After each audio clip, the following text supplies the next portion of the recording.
নমস্কাৰ ফ্ৰেণ্ডছ, আজি মই আপোনালোকক স্বাস্থ্যৰ বিষয়ে কিছুমান প্ৰয়োজনীয় কথা জনাম যে আপোনাৰ হাতৰ কিছুমান লাইনছৰ পৰা বা কিছুমান মাৰ্কছ বা কিছুমান ইণ্ডিকেশ্যনৰ পৰা আগতীয়াকৈ যদি আপুনি জানি যায় তেনেহ'লে আপোনালোকে আগতীয়াকৈ প্ৰিকশ্যন ল'ব পাৰিব আৰু আপোনাৰ আহি থকা বেমাৰটো হয়তো বহুত কম পৰিমাণে আপোনাৰ হ'ব বা আপুনি বহুত কম পৰিমাণে অসুবিধা ফেচ কৰিব সেই বেমাৰৰ পৰা। তো মই আপোনালোকক কিছুমান ইণ্ডিকেশ্যনছবোৰ কেনেকুৱা থাকে মই আপোনাক আজি জনাম। প্ৰথমতে এনেকুৱা যদি কোনো মাৰ্ক থাকে ক্ৰছ জালৰ আকৃতি, এইটো এটা নেগেটিভ লাইন। সেইটো যদি যিকোনো পজিশ্যনতে হাতৰ যিকোনো পজিশ্যনত থাকে সেইটো এটা নেগেটিভ এফেক্ট আনে। তাৰপিছত যদি এনেকুৱা হৰাইজেণ্টেল লাইনছবোৰ থাকে এটাতকৈ বেছি তেনেহ'লে বহুত বেছি নেগেটিভ এফেক্ট আনে। আৰু এনেকুৱা যদি আনইভিন ক্ৰছ যদি থাকে তেনেহ'লেও নেগেটিভ এফেক্ট আহিব। আৰু যদি এনেকুৱা আইলেণ্ড হয় তাৰ পৰাও সিঙ্গেল এটা আইলেণ্ড হ'ব পাৰে বা কিছুমান লাইনতে আপোনাৰ এটা আইলেণ্ড ফৰ্ম হৈ যাব পাৰে, চেইন ফৰ্মেশ্যন হ'ব পাৰে, এটাৰ পৰা বেছিও আইলেণ্ড হ'ব পাৰে এনেকুৱা। সেইটোৰ পৰাও কিছুমান ডিফেক্ট আহে। তাৰপিছত আপোনাৰ যদি কোনো ক্ৰছ মাৰ্ক যদি থাকে তাৰ পৰাও নেগেটিভ এফেক্ট আহে। তাৰপিছত আপোনাৰ যদি কলা তিল যিটো থাকে সেইটোৰ পৰাও কিছুমান আপুনি নেগেটিভ ইণ্ডিকেশ্যনছ পাব পাৰে। বা আপোনাৰ এনেকুৱা ভাৰ্টিকেল যদি এটা যদি ভাৰ্টিকেল লাইন থাকে তেনেহ'লে খুব ভাল, কিন্তু যদি এটাতকৈ বেছি কেইবাটাও যদি ভাৰ্টিকেল লাইন একেলগত থাকে তেনেহ'লেও আপোনাৰ নেগেটিভ কিছুমান এফেক্ট আপোনাৰ হেল্থত আহিব। তো আপোনাৰ হাতৰ ইয়াতে প্ৰথমতে আপুনি জানিব লাগিব যে আপোনাৰ হাতৰ যে মাউণ্ট এইটো বৃহস্পতি মাউণ্ট হয়। এই যিটো ইণ্ডেক্স ফিংগাৰৰ তলৰ যিটো পজিশ্যন সেইটো বৃহস্পতিৰ জুপিটাৰ মাউণ্ট বুলি কওঁ আমি। মিডিল ফিংগাৰৰ তলত যিখিনি পজিশ্যন আছে সেইটো ছেটাৰ্ণ মাউণ্ট। আপোনাৰ যিটো ৰিং ফিংগাৰৰ তলত যিখিনি পজিশ্যন আছে সেইটো আমি এপ'ল' ছানৰ পজিশ্যন হয়। আৰু লিটিল ফিংগাৰৰ তলত যিখিনি পজিশ্যন আছে সেইটো হৈছে মাৰ্কাৰী বুধ গ্ৰহৰ পজিশ্যন। তাৰপিছত আপোনাৰ এই দুটা লাইনৰ মাজত যিখিনি পজিশ্যন আছে প্লেইন অফ মাৰ্চ আৰু এইটো হ'ল মাউণ্ট অফ মাৰ্চ। এইখিনি পজিশ্যন মাউণ্ট অফ মাৰ্চ আৰু এইটো হ'ল প্লেইন অফ মাৰ্চ। আৰু এইটো হৈছে মুন, এইখিনি মুনৰ পজিশ্যন। আৰু এইটো হৈছে ভেনাছ।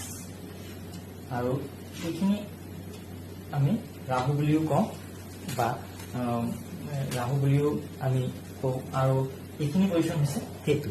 তো এই পজিশ্যনবিলাকত এটা এটা মাৰ্কৰ কিছুমান এফেক্ট আহে, কিছুমান নেগেটিভ এফেক্ট আহে। হেল্থৰ ওপৰত আহে, কেতিয়াবা কেৰিয়াৰৰ ওপৰত আহে, ফাইনেন্সৰ ওপৰত আহে, ফেমিলি ৰিলেশ্যনৰ ওপৰত কিছুমান নেগেটিভ এফেক্ট আহে। আৰু ইয়াতে এটা মন কৰিবলগীয়া কথা যে আপোনাৰ যিটো হাতৰ যি ক্লাছিফিকেশ্যন থাকে, হাতত অগ্নি হাত থাকে, পৃথ্বী হাত থাকে, বায়ু হাত থাকে আৰু জল পানী হাত থাকে। তো সেই চাৰিটা ক্লাছিফিকেশ্যনৰ ওপৰত ডিপেণ্ড হ'ব যে আপোনাৰ সেই এফেক্ট, সেই মাৰ্কৰ এফেক্টটো কিমানখিনি আপোনাৰ লাইফত পৰিব। যদি পৃথ্বী হাতত বহুত কম পৰিমাণে লাইন থাকে আৰু সেই পৃথ্বী হাতত যদি এনেকুৱা যদি ক্ৰছ মাৰ্ক বা এনেকুৱা যদি আইলেণ্ড ফৰ্মেশ্যন যদি থাকে তেনেহ'লে তাৰ এফেক্টটো অলপ বেছি হ'ব।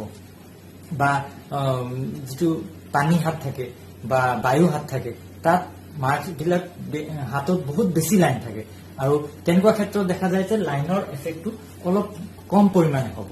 তো সেইখিনি আমি আগতীয়াকৈ বুজি ল'ব লাগিব যে আমাৰ হাতৰ কি ক্লাছিফিকেশ্যন। আমাৰ হাতৰ ক্লাছিফিকেশ্যনৰ ওপৰত ডিপেণ্ড হ'ব যে এই মাৰ্কছবিলাকে কিমানখিনি এফেক্ট কৰিব আমাৰ লাইফৰ ওপৰত। তো যদি এনেকুৱা লাইন, যদি মই এটা যিটো হাৰ্ট লাইন, এই লাইন ইয়াতে দেখা যায় যে আমাৰ ইয়াতে এটা লাইন থাকে এনেকুৱা লিটিল ফিংগাৰৰ তলৰ পৰা এটা লাইন আমাৰ ইণ্ডেক্স ফিংগাৰলৈকে যায়। সাধাৰণতে মেক্সিমাম পজিশ্যনত এনেকুৱা লিটিল ফিংগাৰৰ পৰা ইণ্ডেক্স ফিংগাৰলৈকে যায়। কেতিয়াবা দেখা যায় যে ইয়াতে মিডিল ফিংগাৰতে শেষ হৈ যায়, কেতিয়াবা ইণ্ডেক্স ফিংগাৰ বা তাতকৈ অলপ বেছিও যাব পাৰে। তো নৰ্মেলি এই মিডিল ফিংগাৰ, ইণ্ডেক্স ফিংগাৰ আৰু মিডিল ফিংগাৰৰ মাজৰ পজিশ্যনত মেক্সিমাম সময়ত এণ্ড হয়। আৰু এই লাইনটো যদি চেইন ফৰ্মেশ্যন হয়, এনেকুৱা যদি আইলেণ্ড ফৰ্মেশ্যন হয়, চেইন ফৰ্মেশ্যন হয়, তেনেহ'লে কিছুমান হেল্থৰ প্ৰব্লেম, হাৰ্ট প্ৰব্লেম বা চকুৰ প্ৰব্লেম হোৱাৰ সম্ভাৱনাটো দেখা যায়। যদি এই এপ'ল' পজিশ্যনত যদি কোনো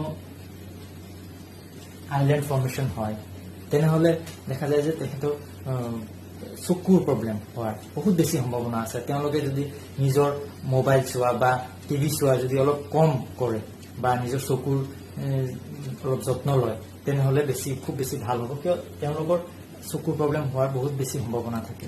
আৰু ইয়াতে যদি হাৰ্ট লাইনটো যদি ইয়াতে ব্ৰেক থাকে, যদি এনেকুৱা আহি যদি ইয়াতে কিবা ব্ৰেক থাকে বা কিছুমান ক্ষেত্ৰত দেখা যায় যে এইখিনি পজিশ্যনত নাই হাৰ্ট লাইনটো, এই ৰিং ফিংগাৰৰ তলৰ পজিশ্যনত যদি কোনো ডিফেক্ট থাকে হাৰ্ট লাইনত, তেনেহ'লে দেখা যায় যে হাৰ্টৰ কিছুমান প্ৰব্লেম আহিব পাৰে। তেওঁলোকে খোৱা লোৱাৰ অলপ আগৰ পৰাকৈ নিয়মকে চলিব পাৰে, যাতে হাৰ্টৰ প্ৰব্লেমটো যাতে বেছি ডাঙৰকে নাহে। আৰু কিছুমান ক্ষেত্ৰত দেখা যায় যে এই লাইনটো হৈছে ব্ৰেইন লাইন, হেডলাইন বুলিও কোৱা হয় বা ব্ৰেইন লাইন বুলিও কোৱা হয় বা মেণ্টেলিটি লাইন বুলিও কোৱা হয়। তো এই লাইনটো মাজৰ যিটো লাইন থাকে, সেই লাইনটো যদি অলপ বেছি তলৰ ফালে গতি কৰে, কেতিয়াবা দেখা যায় যে এনেকে তলফালে মুনৰ মাউণ্টলৈকে গুচি গৈছে। যদি এনেকুৱা দেখা পাওঁ যে আমি এইটো বেছি তললৈকে গুচি গৈছে বা অলপ দীঘলীয়া হৈ গৈছে আৰু তলৰ ফালে ছাডেন এটা বেণ্ড হৈছে তলৰ ফালে, তেনেকুৱা ক্ষেত্ৰত তেখেতৰ ষ্ট্ৰেছ বেছি, টেনশ্যন বেছি, ডিপ্ৰেশ্যন আহিব পাৰে।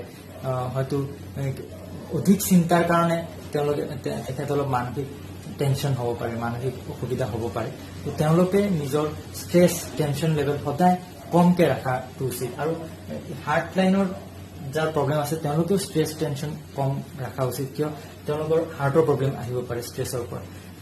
এই দুটা ক্ষেত্ৰত আপোনালোকে দেখিছে যে আগতীয়াকৈ যদি আমি জানো, তেনেহ'লে আমি আগৰ পৰাই কিছুমান প্ৰিকশ্যনছ ল'ব পাৰোঁ।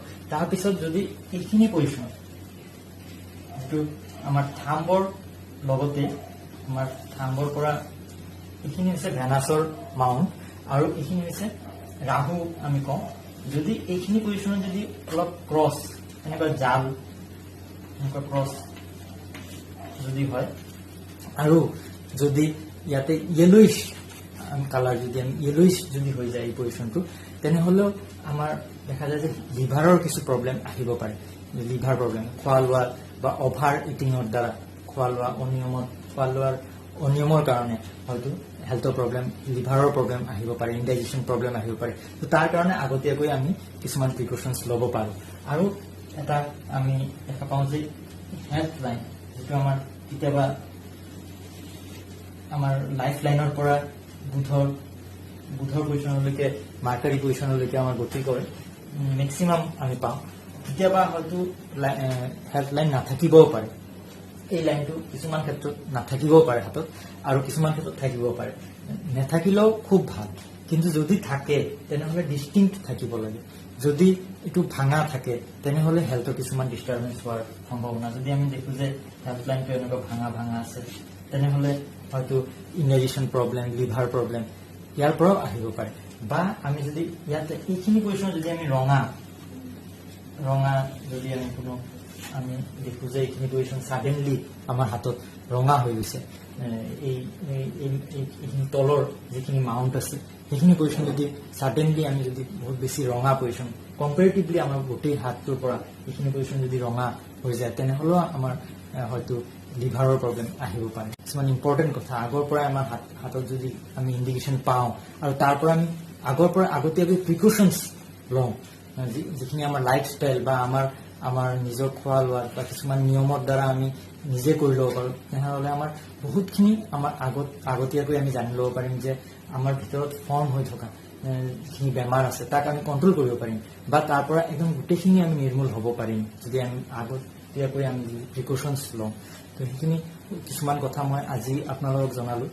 আৰু ফিউচাৰ মোৰ ভিডিঅ'বিলাকত মই আপোনাক আৰু বহুতখিনি জনাম, যাতে আপোনালোকে নিজৰ হেল্থৰ কথা আগতীয়াকৈ আপোনালোকে নিজে জানি আপোনালোকে প্ৰিকশ্যনছ ল'ব পাৰে। আজিৰ কাৰণে ধন্যবাদ।